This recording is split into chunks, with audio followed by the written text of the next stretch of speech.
Jusqu'il y a encore 20 ans, on croyait que les plus petites particules étaient les protons et les neutrons qui constituent l'atome. Mais les avancées de la science et de la technologie ont réfuté cela. On a réalisé que l'atome, considéré comme la plus petite unité de matière, pouvait être divisé en composants encore plus petits. Une branche spécialisée de la physique apparut afin d'étudier ces sous-particules et leur comportement particulier. La physique des particules.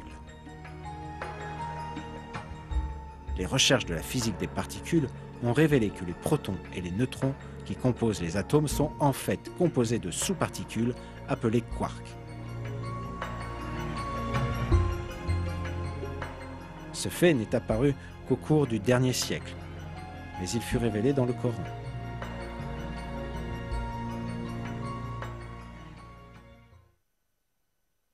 Il, mon Seigneur, est le connaisseur de l'inconnaissable. Rien ne lui échappe, fût-il du poids d'un atome dans les cieux comme sur la terre, et rien n'existe de plus petit ni de plus grand qui ne soit inscrit dans un livre explicite. Dans un autre verset, Dieu nous dit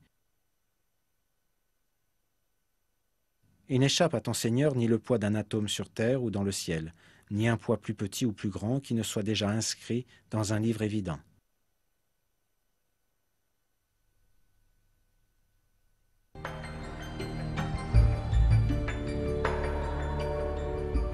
Ces versets font référence à l'atome et à des particules encore plus petites.